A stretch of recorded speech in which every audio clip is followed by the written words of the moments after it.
Good evening, folks, and welcome to the live stream. I hope you're all very well this evening. Hope you had a very nice week. We have a super chat from Cavan Lad. Thank you so much, Cavan Lad. Very kind of you at the very beginning there. So what are we going to talk about tonight? We're going to talk about what's happened with your party, not my party, your party, our party, which is it? Zara Sultana and Jeremy Corbyn are in a bit of bother. Hopefully they'll be able to resolve it, but we'll get into that a little bit later. We've had Donald Trump over, of course, for his state visit, and there were some benefits, perhaps, post-Brexit benefits, as a result of that when it came to AI, and we'll have a look at that as well.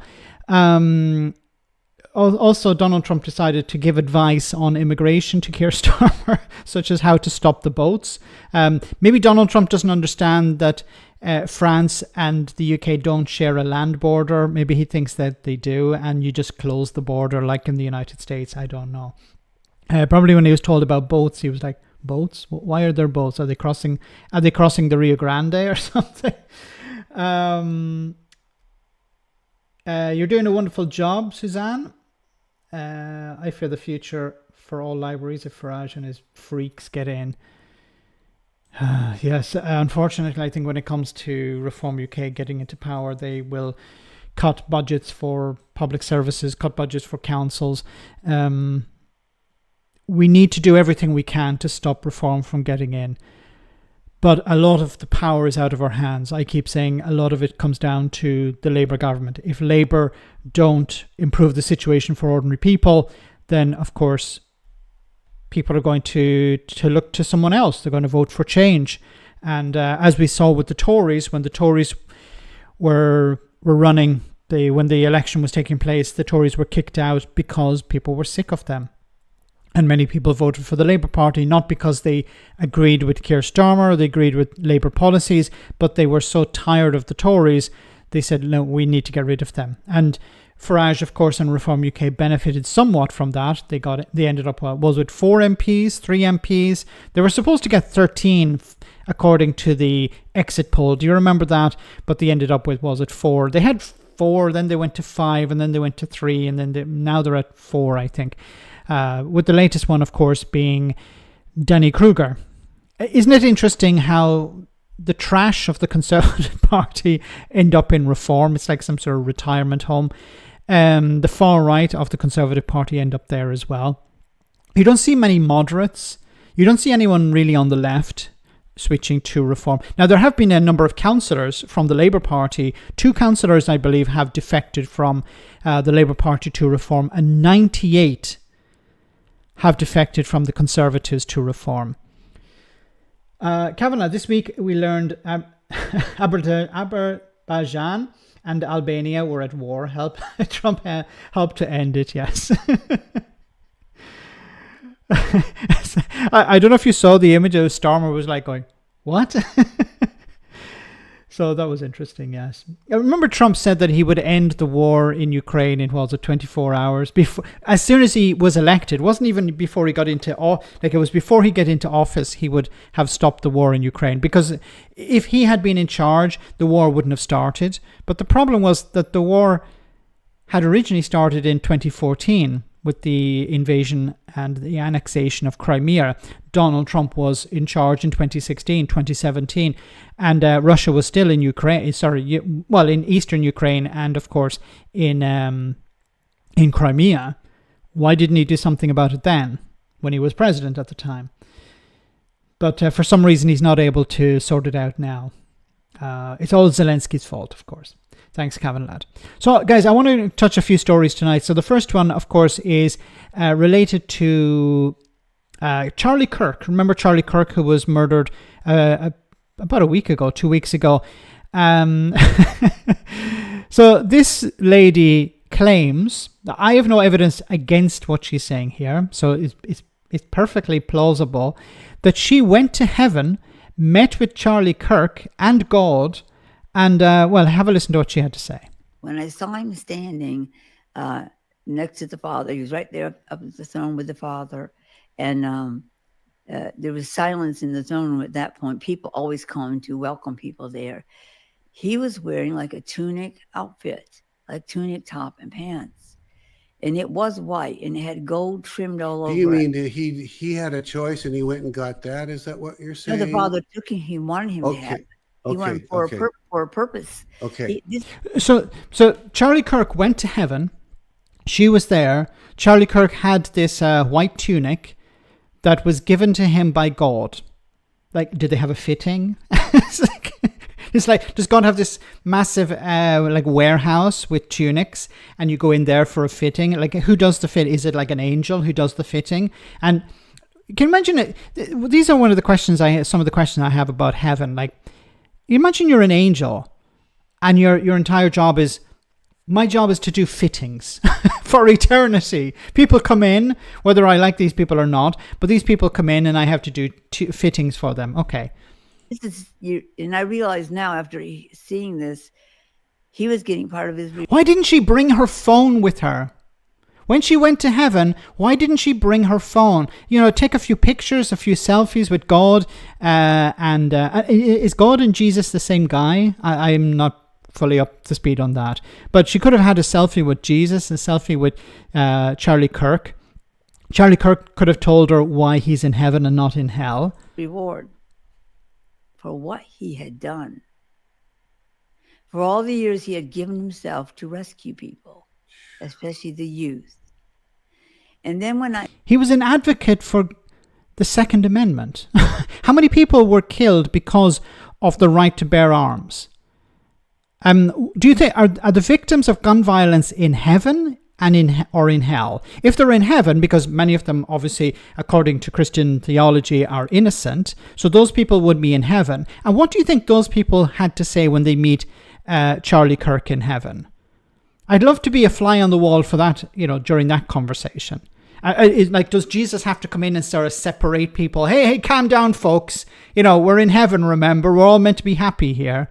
I saw him turn. He turned. He had on a quiver. And that quiver, I knew, there were 1,000 arrows of light. Wow. Did she count them? How long were you there counting them?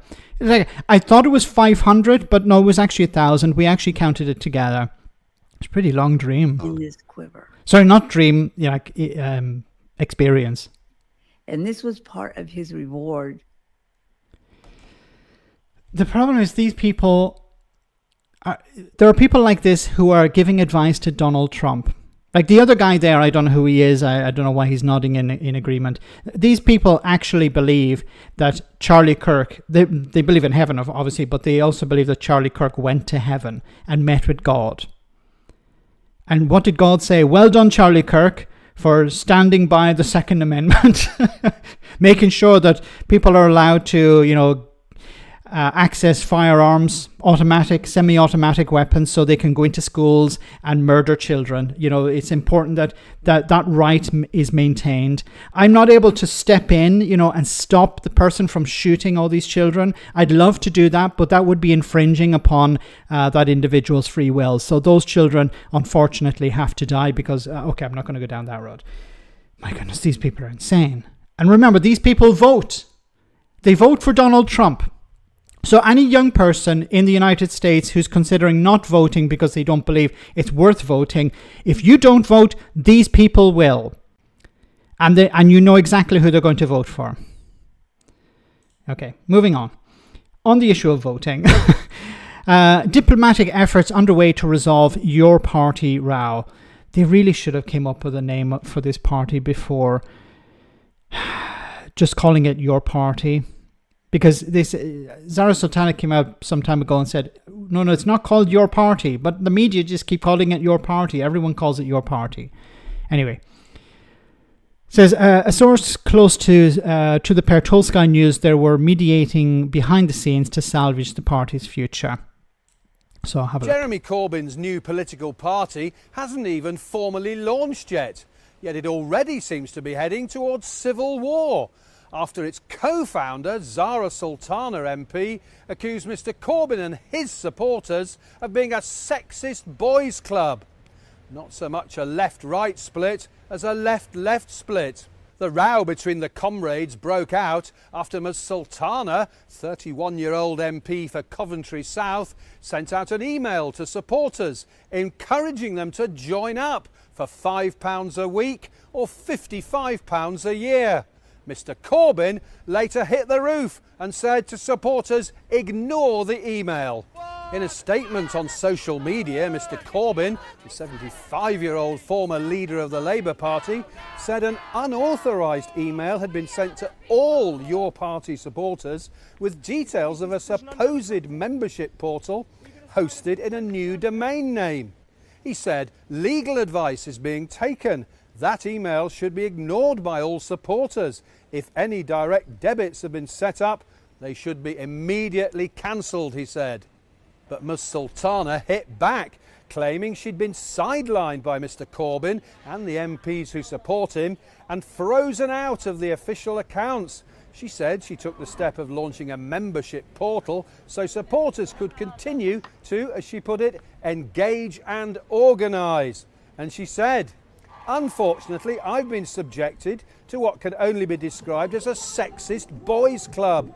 I've been treated appallingly and excluded completely, she said. But in an effort to patch up the row, Ms Sultana has called on Mr Corbyn to meet her so that nothing like this can ever happen again. Why are they doing this in public? If they have disagreements, they should be happening behind closed doors. I said exactly the same thing when it came to the factions that were trying to oust Jeremy Corbyn back in 2019. I said, look, whether you like Jeremy Corbyn or not, he is the leader. You have to rally behind him. Commentators on the outside can criticise Jeremy Corbyn and his approach to politics and the policies if you want to. But within the party, you need to keep your mouth shut. You need to rally around the leader, because all you're doing is exposing the party to fractures, and you're undermining it when it comes to fighting the election. And that's what happened. There were people on the centre of the Labour Party who were undermining the party when it came to the general election, and there were people coming out saying, I would prefer to vote for the Liberal Democrats as opposed to voting for the Labour Party. These were Labour members.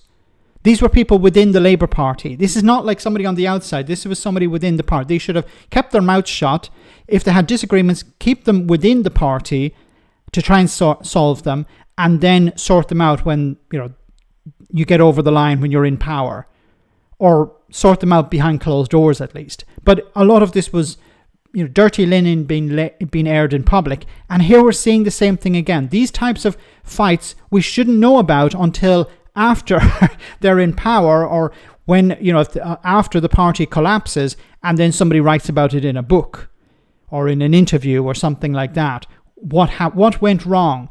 We shouldn't be seeing these things at the beginning, and they should not be broadcasted in public. This is really bad for the party. Whether what's happening is a different thing.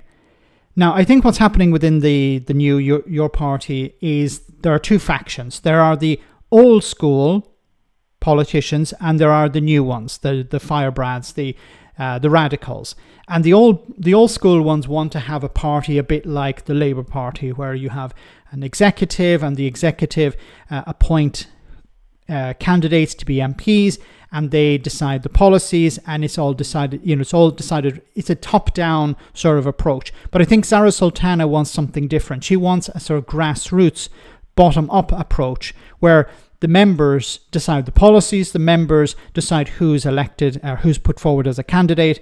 It's more democratic, and it's not something that the older politicians and some of these independents that have joined it, the so-called Gaza independents, some of them are being criticised as socially conservative, and I think there is merit in that criticism, but it's. This is not the way to run a political party. You need to decide on an approach. Okay, there needs to be some sort of vote within the party. Okay, this is going to be the structure. And you can't be arguing about it in public. It all has to be happening behind closed doors. Not because it needs to be hidden.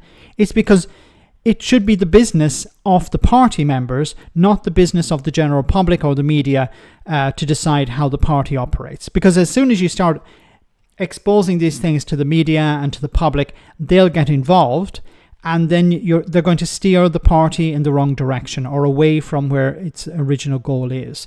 I think there are people in the party who are more interested in internal power than actually improving the situation for ordinary people or fighting for ordinary people. This happens all the time. And it's more prevalent on the left, unfortunately, where there are people who are more interested in internal power. So I want to be in a position of power within the party. I don't care if the party gets into power. I don't care if the party wins a lot of seats in the elections. I care about having a power base within, and to hell with the consequence. And these people are detrimental to a party. And unfortunately, it happens more on the left than it does on the right. Look at Reform UK, for example. There is no power struggle there. Nigel Farage is running it like a dictatorship. It's like a business. He's running it like a business. He's the CEO or the president, more likely the CEO, and he's calling the shots. He's deciding who's put forward as a candidate. He's deciding the policies, and the others go along because, well, they want to be close to him. There are problems, of course, with that, because one person cannot run an entire party, and the more you delegate, the less power you have, and then you run the risk of delegating too much, losing control, and then having to make excuses for other people's mistakes. We have a super chat from Brad. Thank you so much, Brad. Starmer, Farage, Polanski, etc. saw the row break out and treated themselves too cheeky. For a moment, I thought it was going to be a serious but then no, but you're right. To a certain, within a limited and specific way, as the Tories say. But Brad is right. The people who are going to benefit from this are Starmer, Farage, and Polanski, the Green Party. The Green Party are already seeing a bit of a boost in their numbers because people are like, what the hell is going on with Jeremy Corbyn and Zara Sultana? So I think the Green Party are one of the bigger benefactors from this. And of course, the Labour Party are, because they're going to say, look, we are professional. You may not like us, but at least we're professional. At least we are able to, organise our party. I don't think it's going to help Labour, but it's going to potentially take away a threat to them. And it could, we've seen some polling where it did represent a significant threat to Labour. So we'll have to wait and see. I've said before, I like both Jeremy Corbyn and Zara Sultana. I think they're good people. I think they want to do the best for their constituents. And I believe that both of them believe in progressive politics. Now, should Jeremy Corbyn be leading a party at this stage? I don't think so. I think he could be a sort of mentor figure within the party. I think he could be somebody who could give advice. But I don't think he should be the leader. I think you need somebody fresh, somebody new. I think Zara Sultana should be the leader of the party. But I fear that they're going to have, when it comes to Zara Sultana's approach, it may be too democratic. And I'm saying that what I mean by that is, if you have a situation where everyone has a chance to change the policies within the party, you're going to end up with chaos. So you're going to have people running on platforms that maybe they don't believe in or they don't agree on because the majority voted for it. And it's going to be, you'll end up with factions within that party then. People who say, well, I don't agree with this. And you're already seeing it with the so-called social conservatives, people who are maybe religious people who don't agree with trans rights. There was an MP who wants to be a leader of this Your Party, who's a landlord. He runs a business as well, and he's quite rich. So that, he's not the the typical example you would hold up as a socialist. So it's I think they're going to have some problems. Now, I would have put this down as a storm in a teacup. Somebody in the chat has mentioned a storm in a teacup. I think so, yes. But if they had kept it inside, the problem is it has become more than that because it's been aired in public, and it creates a sort of atmosphere where, it's different if you have a party already operating and there are disagreements. Well, then you can just put the people together and they'll resolve it. But the party hasn't even started yet, really, and you're having two factions sort of form. the Zara Sultana faction and the Jeremy Corbyn faction.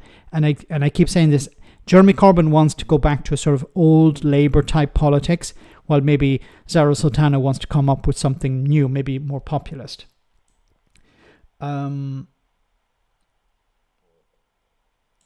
Max, what would your definition of progressive politics be right now?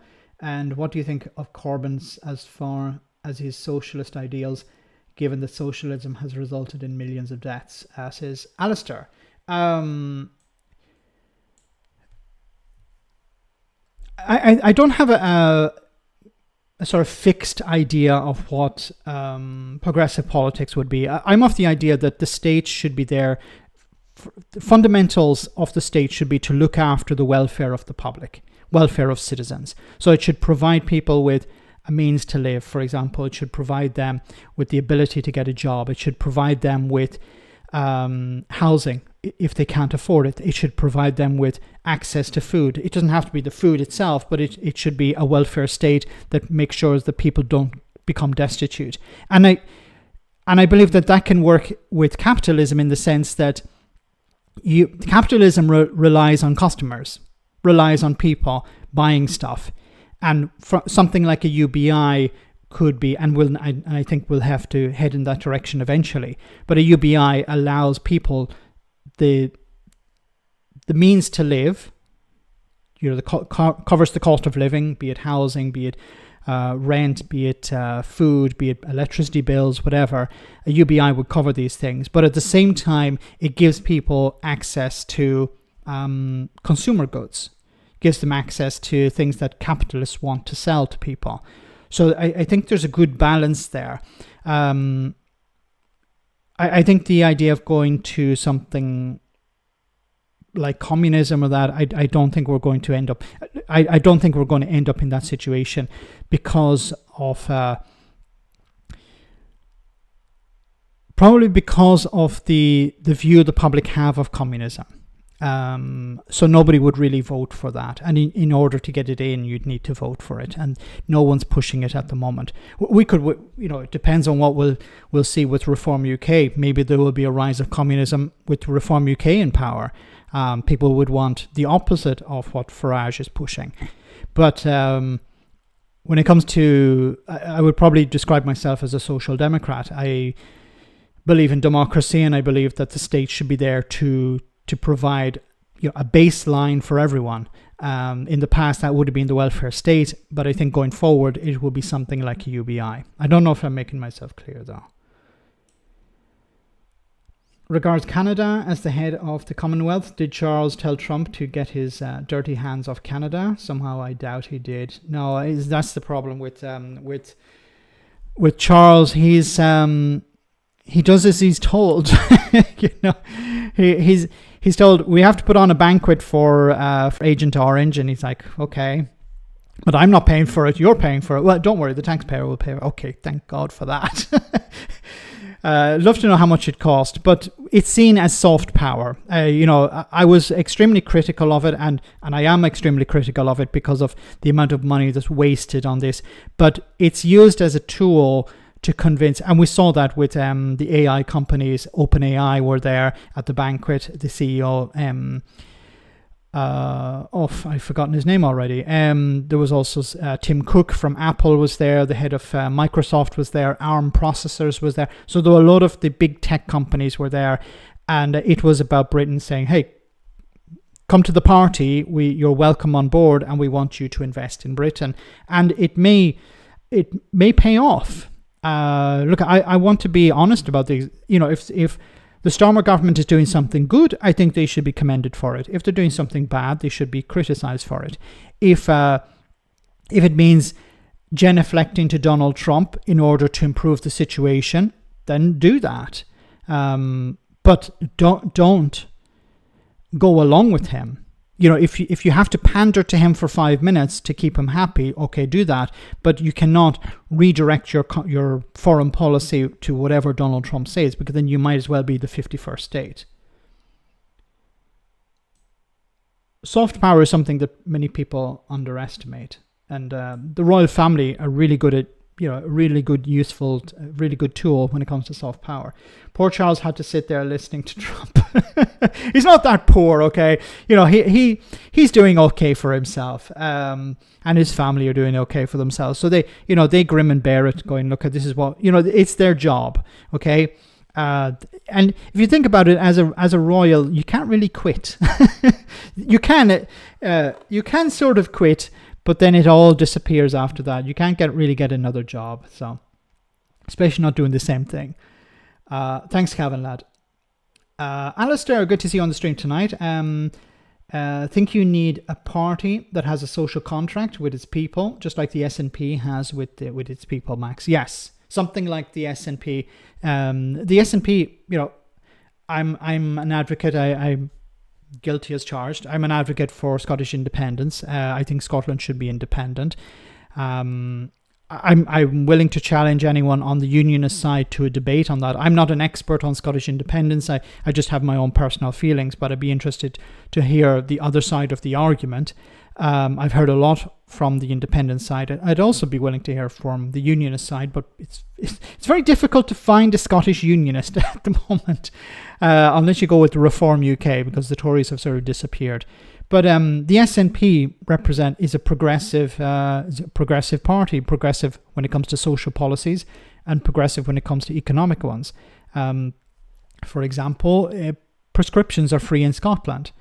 They're not in England, as far as I know, unless something has changed. That's why I don't mind Harry. He's the only one who didn't, the one who's not a ponce from us.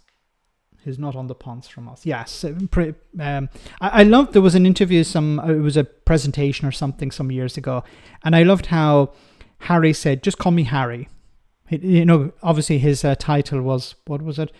The Prince, not the Prince of Wales, no, the Prince of Edinburgh, no, what is his, I forget what his title was. Anyway, but he was like, no, don't address me with the title, just call me Harry. And I love that, because he's a human being, okay? This is something that the royalists hate. This is something that Piers Morgan hates. How dare you abandon your title? You're supposed to have this title. You're supposed to use this title. He's a fucking human being. Allow him to use whatever title he wants. If I want to address Piers Morgan as a wanker, then that's my choice, isn't it? And if he doesn't want me to call him a wanker, then he has to prove himself not.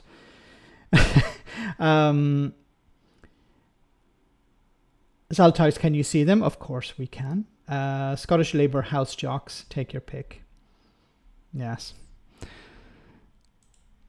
Anyway, moving on. We're almost at about halfway point, so we'll have a comedy moment in just a moment. But, oh my goodness. Trump tells PM how to stop small votes and asks Putin and makes Putin admission, but saves harshest words for Sadiq Khan. Why does he hate Sadiq Khan? What is it about Sadiq Khan that Donald Trump doesn't like? Just can't put my finger on it. President hosted in a king's castle. Donald Trump relishing the rarity of this moment. A great gentleman and a great king. Full of appreciation. Unfortunately, when I pause it, you can't see it, but it's like, King Charles goes like that. Watch his face. Gentleman and a great king. Full of appreciation for his host as he departed Windsor for the PM's country retreat of checkers and a political summit that risked being blown off course. A wave to reporters on the way in, the president in good spirits. Donald Trump. I can't wait for the next president. I would love to see AOC as a president. AOC would be a wonderful president, I think, and it would be wonderful to see her do a state visit. It'd be wonderful to see her travel around the world. I think this would be a breath of fresh air for America. It would be a breath of fresh air for everyone. The bad old days are gone, and perhaps we can start afresh with a new president, somebody who actually cares about people who aren't called Donald Trump. Trump has arrived at Chequers, and the Prime Minister will be happy with how it went at Windsor Castle. There was pomp and pageantry and plenty of goodwill, but now it's down to the politics. Sorry, Brad. The fornication of Trump on the state visit made the human centipede look like a Johnny Cook.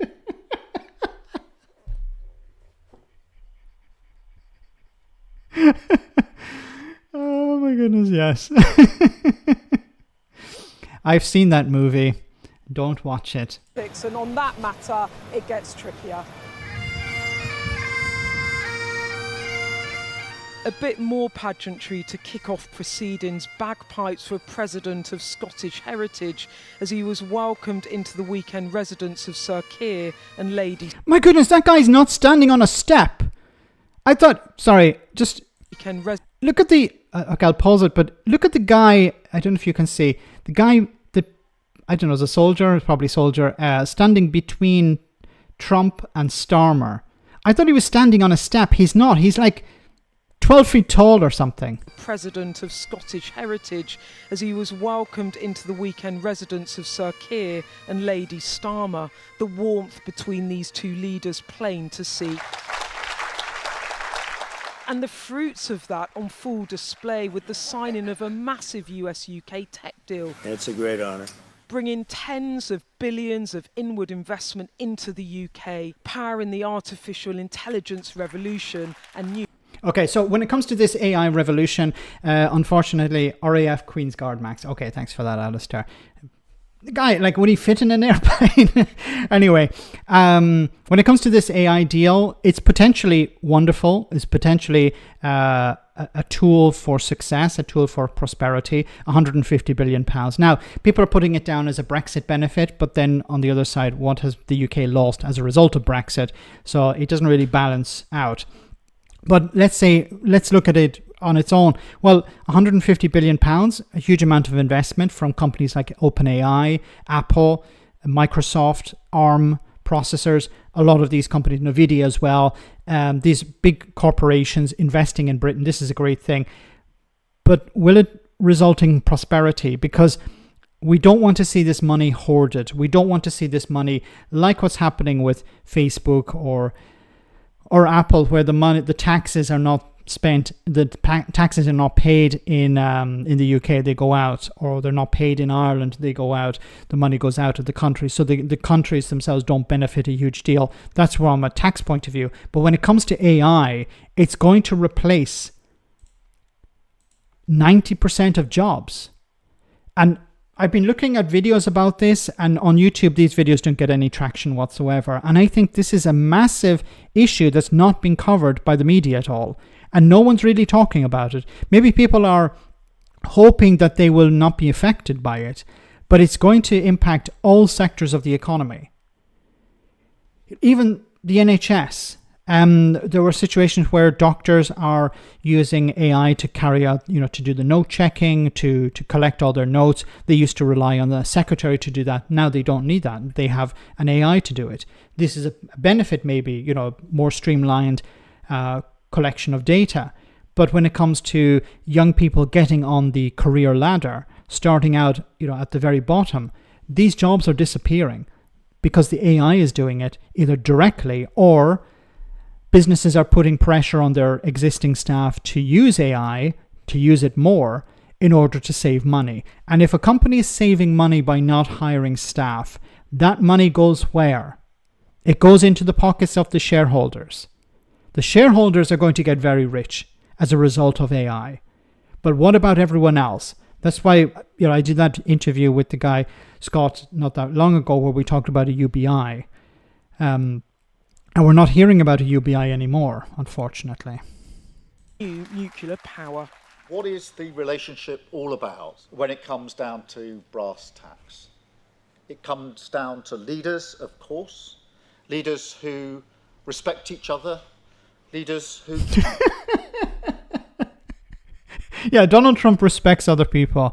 I don't have the clip here, but there's an interview where Donald Trump is insulting African leaders because they're not speaking fast enough. Genuinely like each other.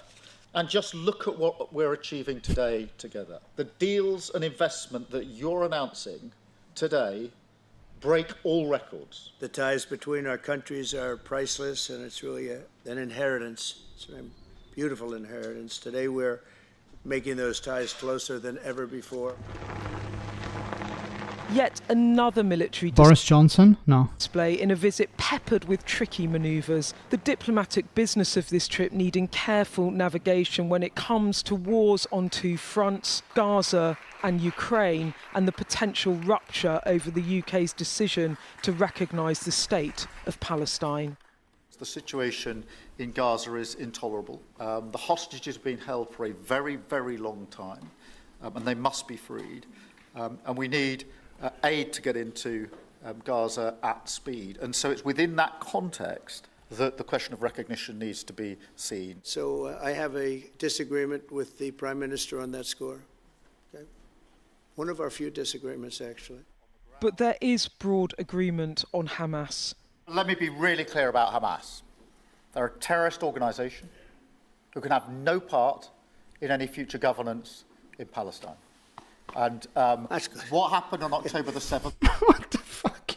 Okay. So, but what if the people of Palestine want Hamas to be in charge? One thing is to say Hamas cannot be part of a future. Okay, but will Palestine be a democracy? Are you hoping that it will be? Are you going to put in place measures for it to be a democracy? Because if it's a democracy, then the people will decide who will lead them, not the United States, not the United Kingdom, not the EU, not other countries around the world. The people in Gaza, the people in Palestine will decide. That's supposed to be a democracy. So every time they say there cannot be a future with Hamas involved, then it's not a democracy we're talking about. It's some sort of imposed power. And we know what happens when you impose power. Was the worst attack since the Holocaust. And on Russia, the president critical of Putin.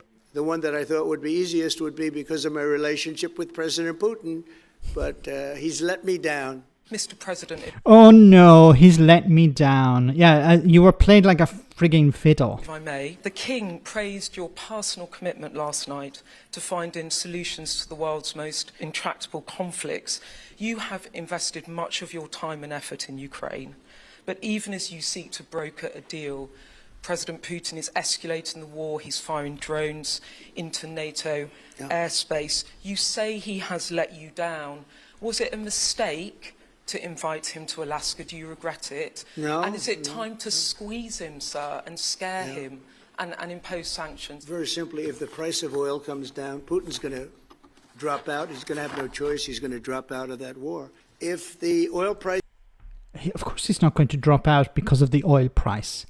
Yes, the oil is helping him fund his war, but it's an existential threat to Putin at this stage. If he quits, he's over. He's gone. He will be having a meeting with a window. He'll be having a cup of tea that will contain something radioactive. This will be the result for Putin. There isn't a way out for Putin here. This is something that people seem to forget. When people crossed Putin, they didn't have a very nice life, or if they did, it was very short. Putin is playing exactly the same game. If he were to quit now, if he were to pull back his forces, he's gone. He would be removed. The people around him are in positions of power because of him, and if he goes, well, they'll be quick to replace him with somebody else. And he can't get out of this. That's the problem for Putin. He's invested so much in this, and his life is on the line if he were to quit Ukraine. price comes down, very simply, Russia will settle. And the oil price is way down. We got it way down. But there was one issue overhanging this media conference missing until the end. The elephant in the room, Lord Mandelson, he is no longer the ambassador. Do you have some sympathy with him that he lost his job over historic links to Jeffrey Epstein? Thank you very much, sir. I don't know him, actually.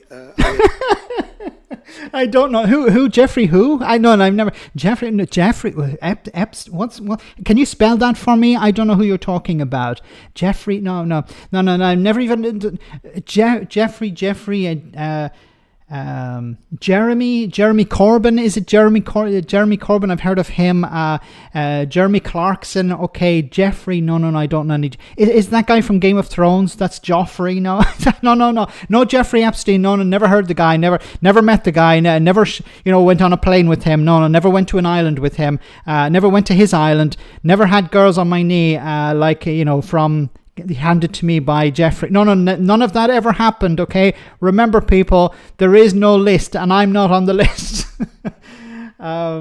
Alistair, thank you so much for that super chat. 5 million taxpayer money spaffed up a wall. It could have been better spent for this crap show. Just my opinion, Max. No, I agree, but unfortunately, when it comes to soft power, once again, this thing, the Scottish people were not consulted when nobody was really consulted. The Prime Minister went to the King and said, hey, we want to give Agent Orange another visit, and the King went, yeah, well, there's nothing I can do about it. I have to go along with this. So there is no, it's not really a union of equals, is it? But you would agree with me on that. I had heard that, and sorry, who's Jeffrey? And I think maybe the Prime Minister would be better speaking of that. That was a choice that he made, and I don't know. What is your answer to that? Well, I mean, it's very straightforward.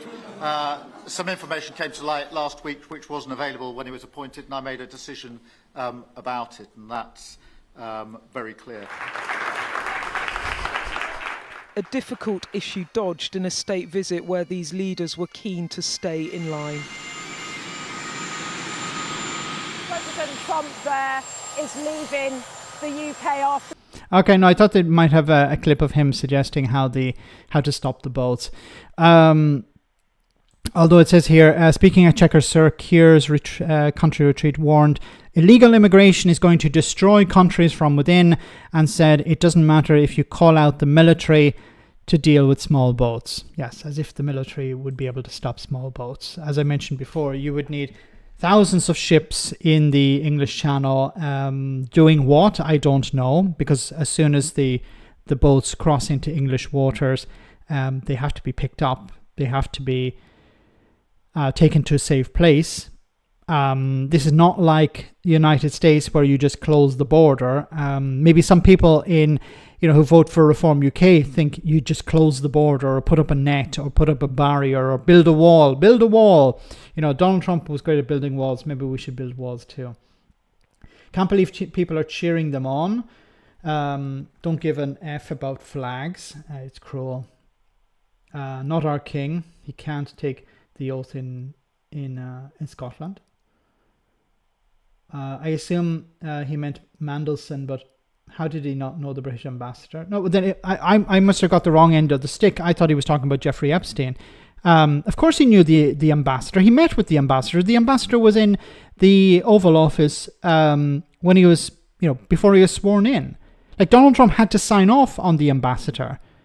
The whole thing was, we're sending Peter Mandelson because he knows Trump. He's a good relationship with Trump. So Trump was lying, obviously, which this is something that Trump does, but he was lying about Epstein and he was lying about Peter Mandelson. Of course he knew who Peter Mandelson was. Like, it's not like Peter Mandelson was some rookie, some, back office temporary worker. It was Peter frigging Mandelson. Donald Trump knows exactly who Peter Mandelson was. He knew who he was before. Anyway, they would have met on Epstein's Island. So surely they exchanged a few words, if not other things as well, while they were there. Never forget Charles's eldest is on the Epstein. So there's another one. Maybe maybe they met through Prince Andrew. I don't know. Prince Andrew, all three of them on the island together at the same time. Maybe they're all sharing, a drink or something else. So I don't know how. So I don't know, I didn't know or meet Mandy, even though he presented his credentials to the court of St. James to me. Yes. Oh my goodness. He's not my king. The royal family should be done away with. Done away with, as in the royal, the whole concept. I imagine you're saying there, because it's a bit dangerous to take that the wrong way. And I obviously I'm a Republican, so I don't believe in the idea of a monarchy. The only positive thing you could point to is the sort of soft power that the royal family have. But, in this day and age, Donald Trump is happy. Is he going to change? Of course not. Is he going to treat Britain with respect? Of course not. Donald Trump doesn't treat anyone who isn't called Donald Trump with respect. So that's the approach you have to take. So while it kept Donald Trump happy for about 48 hours, he goes back to the way he was before. And, the only person who benefits really from the state visit is Donald Trump. Now, the UK, of course, when it came to these deals, these tech deals, these were things that were signed beforehand. So it was about welcoming the tech lords over. They got a free dinner out of it, and they'd be happy with that. But they will invest in Britain not because of freebies. They will invest because there are opportunities. Was Andrew allowed to go to the banquet, Max? I don't know, actually. Well, Sadiq Khan was not allowed. So I don't know who decided on that, because supposedly it's the king who invites people. It's his banquet. It's his house.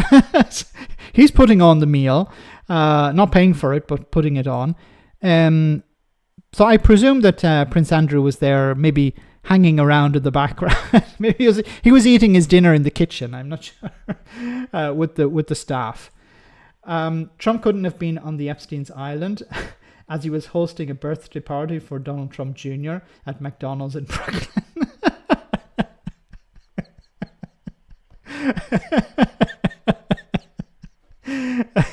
Thanks, Brad. Yeah, that's there's a solid alibi. Spending time with his son. I don't believe that he ever actually did that. Oh my goodness. Do many Mexicans attempt to enter the US via the sea? I don't think so. Doesn't make a lot of sense trying to cross via the sea. And also, we saw recently where the US Coast Guard nuked a boat in the sea. Allegedly, it was carrying drugs. But normally, what happens if you think there's a boat carrying drugs, you intercept the boat, you arrest the individuals, you confiscate the contraband, and you use it as evidence against these people in court. But you don't attack the boat, blow it up, and then do some sort of victory lap. That sets a very bad precedent. Anyway, moving on. I was going to do a halfway show, but we'll just go directly to the one at the end. So we'll continue. We're on a bit of a roll here.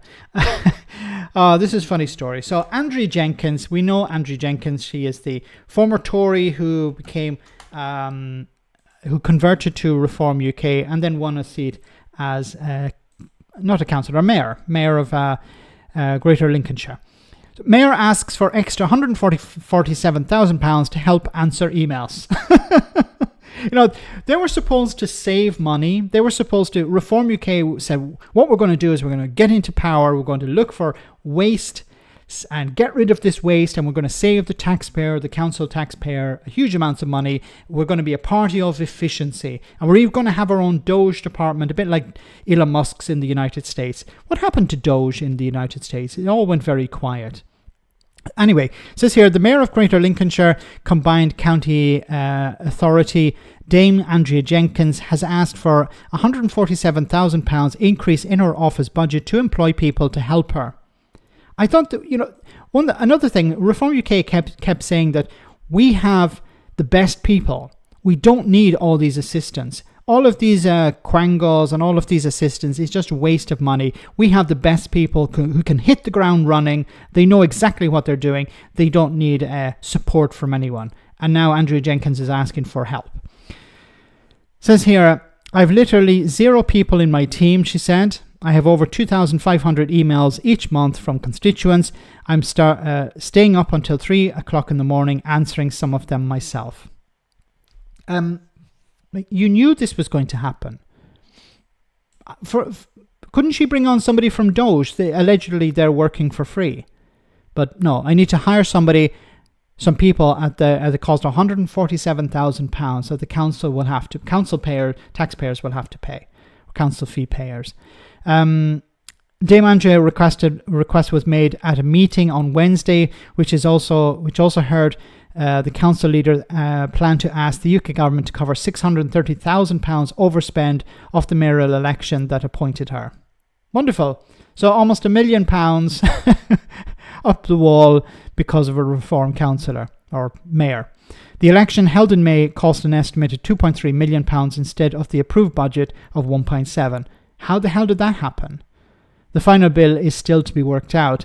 A board member, North Lincolnshire County Council Conservative leader Rob Waldham said it was perverse that the combined authority was expected to fund it. The combined regional authority was created after the government formally approved the devolution deal in September last year.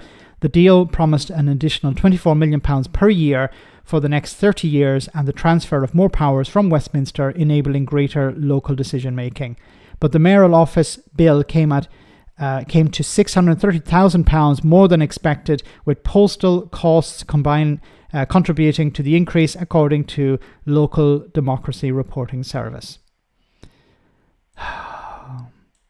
What, couldn't you just ask Zia Youssef or Richard Tice for some cash? These guys are loaded as far as I've heard. Never see Reform UK putting their hands in their pocket to pay for something like this. She stayed until 3 a.m, so she's an insomniac.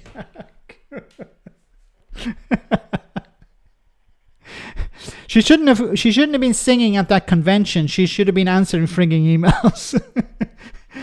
Thanks, Brad. Oh my goodness. I feel sorry for her. I sense some sarcasm there. Look, it costs money to run a council. Yes. So Reform UK should have understood this. Answering emails is easy. Thank you for your email. Your engagement is important to us and is greatly... Well, she could use AI. She could use ChatGPT or something like that to answer her emails. Surely some people at Doge can put together an app to help her answer her emails. Like what emails is she... Like 2,500 emails? Yes, that's right, Max. Phew. I thought I was starting to lose... to say, I was going to ask myself the question, do I still know Suzanne? What happened to you? Who are you and where's the real Suzanne? Cheers, Max. Good night, all. My eyes are closing now. We'll leave on and listen for as long. Enjoy the weekend. Catch you later or laters. Thanks so much, Stefan. Good night and stay safe. What you see is what you get. All the hype and actual, they actually are disillusioned with their own hype. Yes, look, they present themselves as the solution, the panacea to all the crises facing councils. And councils are going through a crisis at the moment. Reform UK are not going to help the situation. Sticking with Reform just one more time, and then we'll move on, I promise. We have this story from The Guardian. Reform UK suspends councillor linked to account calling for Starmer's death. Wonderful, no? Reform UK has suspended one of its councillors while the party investigates him over alleged online comments about wanting to kill Keir Starmer. The suspension came after the party was presented with details indicating that John Allen, a Reform UK Northumberland County Councillor, had posted comments online about wanting to shoot the Prime Minister. Nigel Farage, the party's leader, last week challenged police to arrest social media users who he said had been using TikTok to call for him to be shot. So Nigel Farage, and I saw the video, Nigel Farage was saying, there are people who are trying to kill me. The police should arrest them. The police should investigate it and arrest them. And I said, look, the police should investigate it, but if they come to the conclusion that this person is not a threat, then they can't waste more time on it. Or the threat is not legitimate, is not a real threat, then there's no point wasting more police time on it.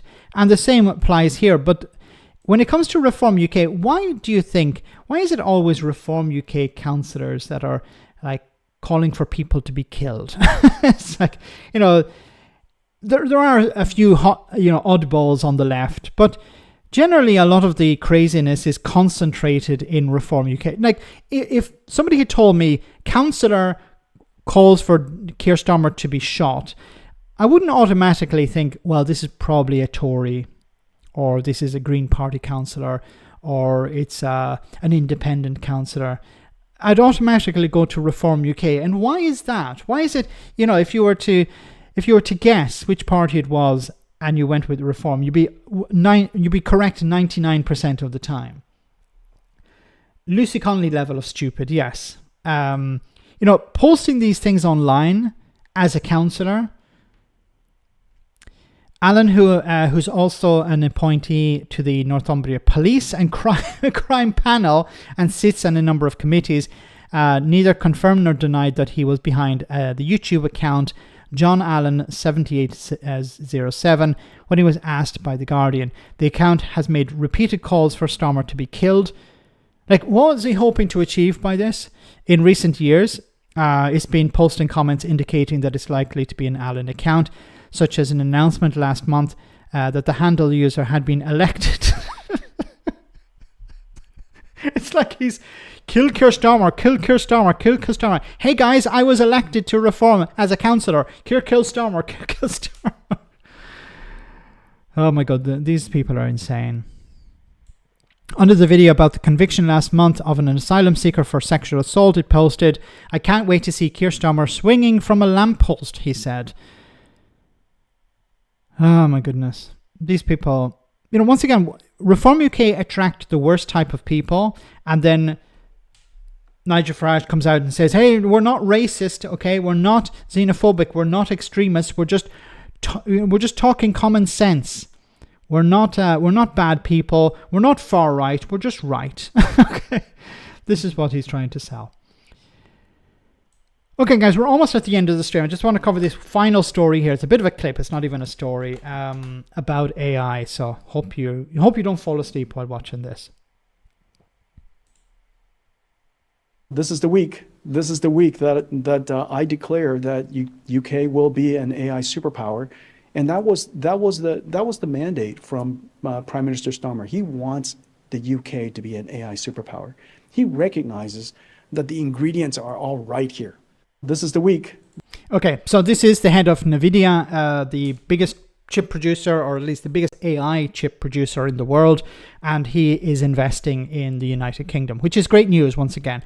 But as I said before, if Britain becomes an AI superpower, it's important that ordinary people benefit from this. In the same way as I said before, there's no point saying that the economy is, the fastest growing in the G7, or the fastest growing in the G20, or the fastest growing nation of all time, if ordinary people don't benefit from that.